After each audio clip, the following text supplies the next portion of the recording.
Hola, ¿cómo están todos? Hoy vamos a trabajar el concepto de cultura.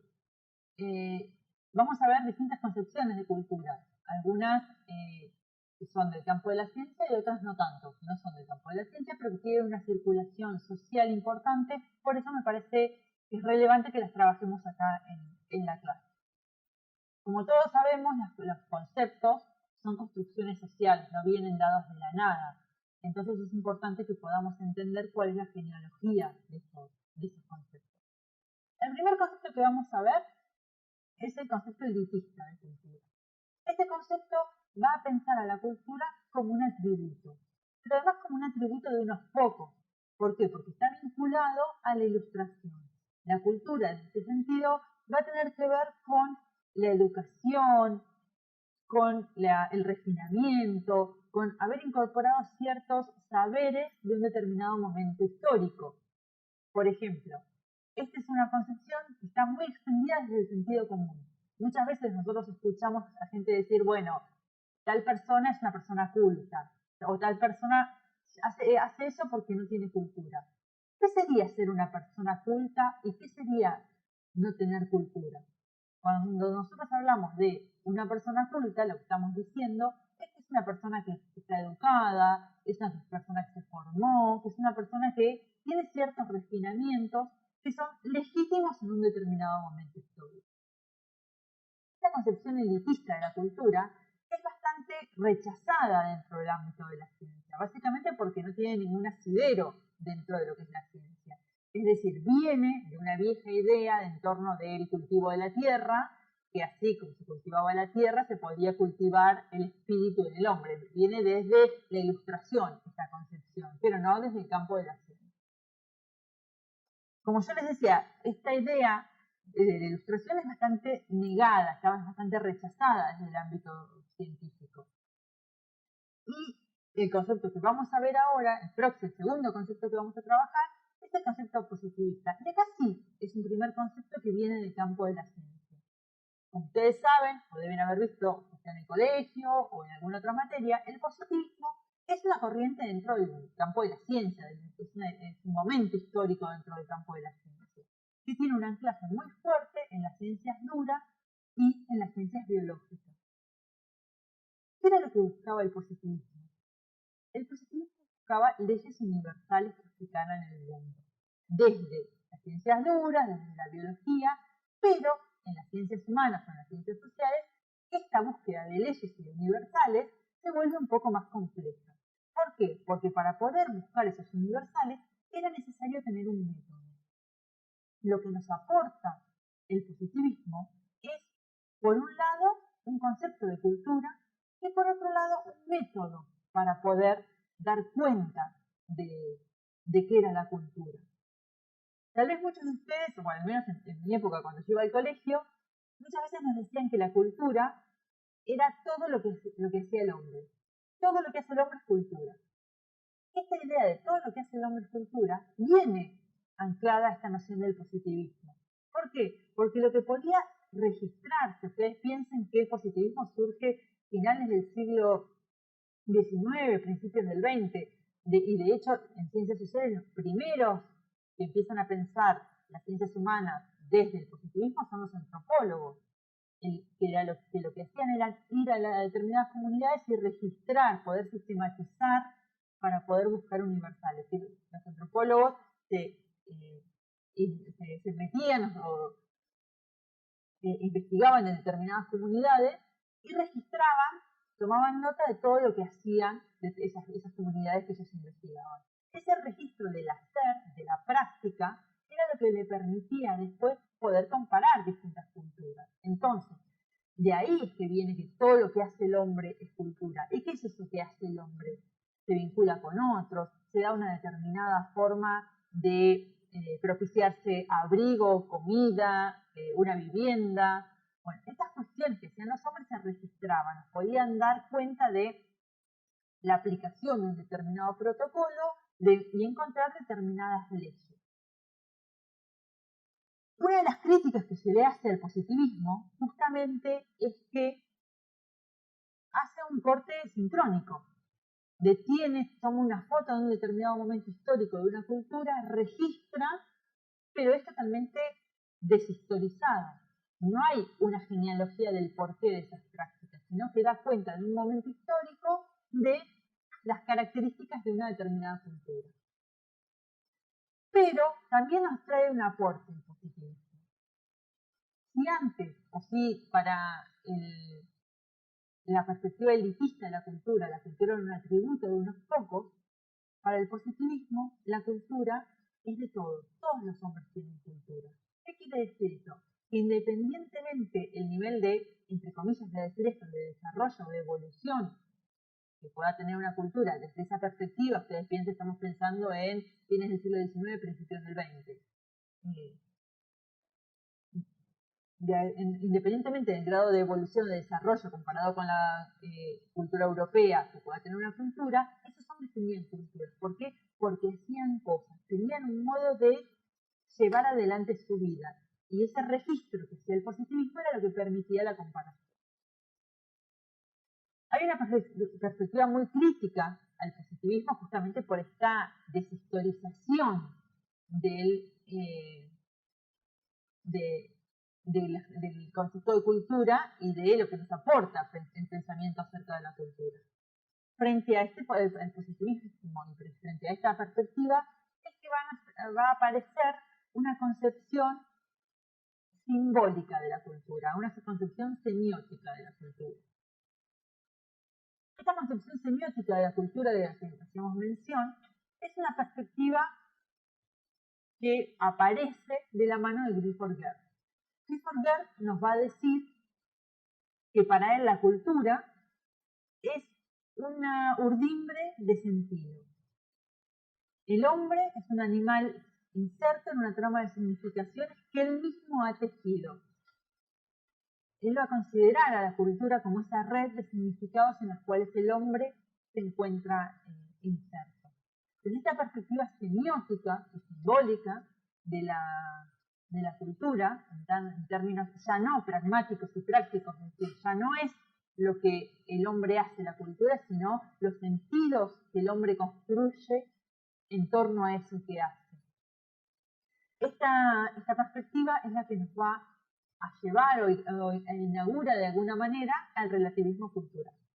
El positivismo nos permitió pensar que todos los hombres tienen cultura, porque todos los hombres hacen cosas. La dimensión simbólica de la cultura nos va a decir que la cultura es un proceso histórico y social. Es decir, el relativismo cultural va a entender que la cultura no puede ser entendida como un proceso fuera de lo histórico y de lo social, y que cada cultura debe ser entendida en sus propios términos. Es decir, cada cultura se da a sí misma sus propios sentidos. Acá aparece una cuestión interesante. Si el positivismo nos pedía la condición de comparación, de leyes universales que nos permitan comparar, el relativismo cultural va a decir no, las culturas no son comparables. A lo sumo podremos comprender cómo es que se dan a sí mismos sus sentidos, pero no son comparables. Son diversas. Pero acá yo quiero aclarar otra cuestión, o sea, hacer una llamadita al pie. ¿Por qué? Porque las culturas no son solamente diversas, las culturas también son desiguales, y esa desigualdad es históricamente construida. Eso es importantísimo que lo tengamos en cuenta, porque hoy por hoy lo que nosotros vamos a ver es que hay, en el marco de la circulación social, culturas más legítimas que otras, y esto lo digo entre comillas claramente, pero esa legitimidad de ciertas culturas está dada no en una diferencia en términos de sentido, sino en una desigualdad históricamente construida. Bueno, el último concepto que vamos a ver es el concepto procesual de cultura, que es el que va a entender a la cultura como un proceso de producción, circulación y consumo de los sentidos en la vida social. Y acá vamos a hacer una articulación con cosas que ustedes deben estar viendo en otras materias y que tiene que ver con la pregunta acerca de qué es la comunicación. Nosotros en la facultad y en las ciencias sociales en general vamos a entender a la comunicación como un proceso de producción de sentido, muy similar a esto que decíamos de la cultura.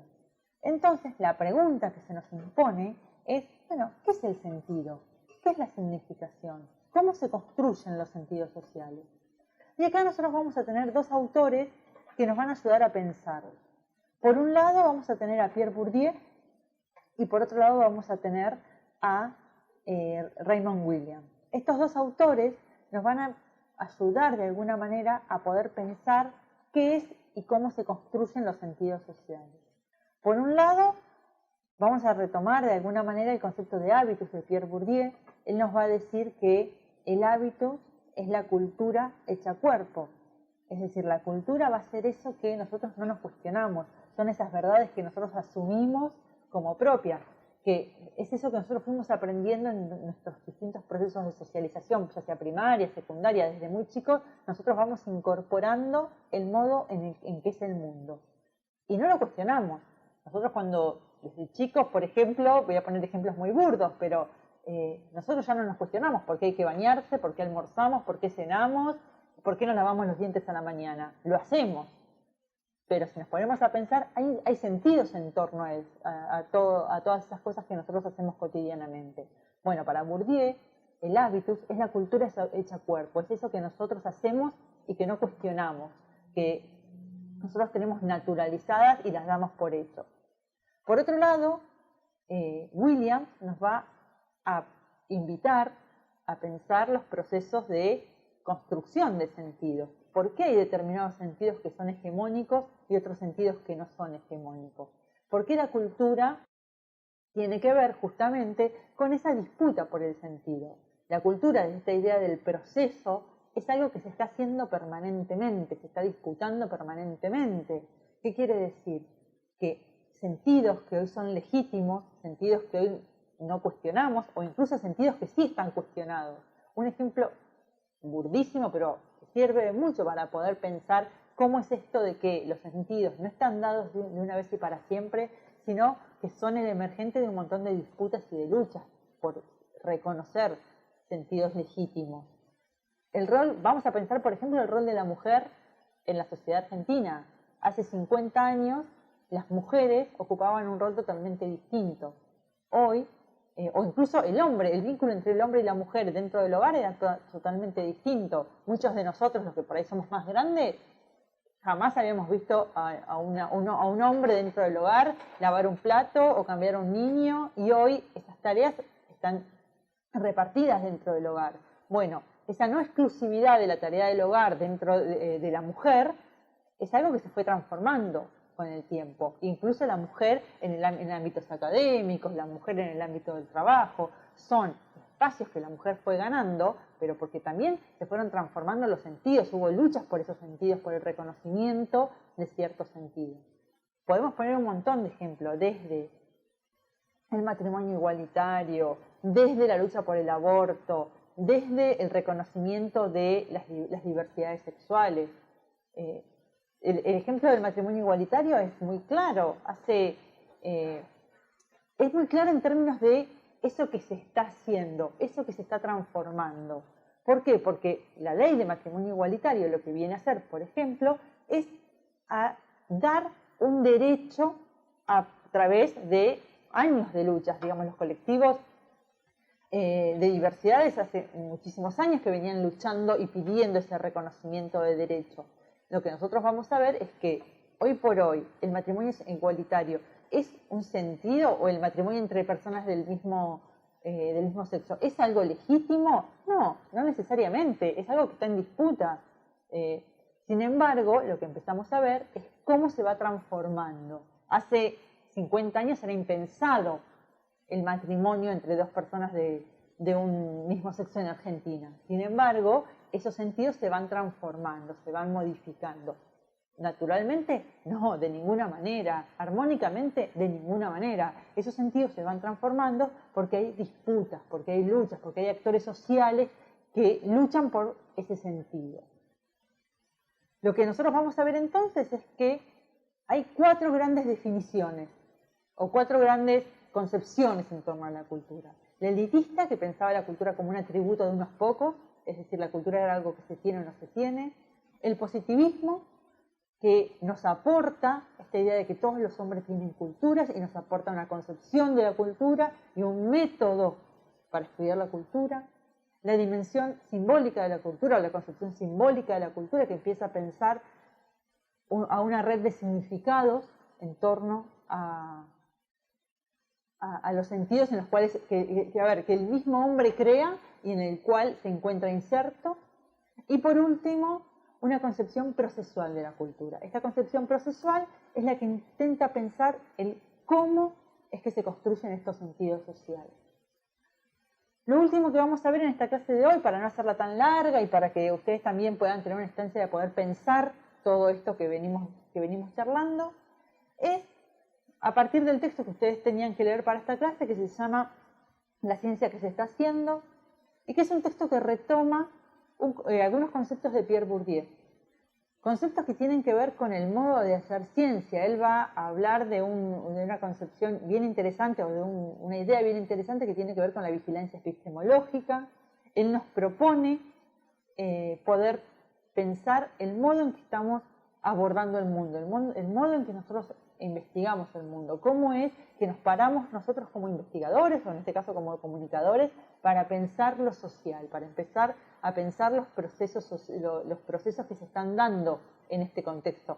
Y justamente nosotros tenemos un escenario riquísimo para poder pensar y para poder desnaturalizar eso que tenemos a nuestro alrededor.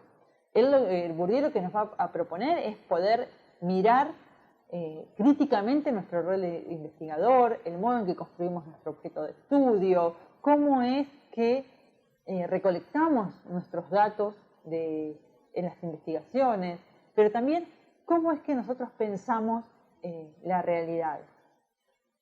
Hoy por hoy a nosotros nos interesa que ustedes puedan reflexionar acerca de, bueno, en el campo de la comunicación, de las tecnologías, de las prácticas cotidianas, ¿qué es aquello vinculado a la tecnología que nosotros tenemos como natural? ¿Qué es aquello que hemos naturalizado vinculado al uso de la tecnología en nuestra vida cotidiana? Espero que no haya sido muy engorrosa esta clase, espero que puedan ir nuevamente a los textos que tenían para leer a partir de haber visto esta clase y puedan incorporar algunos conceptos. Saben que estamos para lo que necesiten, nos pueden escribir al mail que es culturasdigitales1@gmail.com y estamos a disposición para cualquier duda que tengan y para poder seguir discutiendo y charlando estas cuestiones.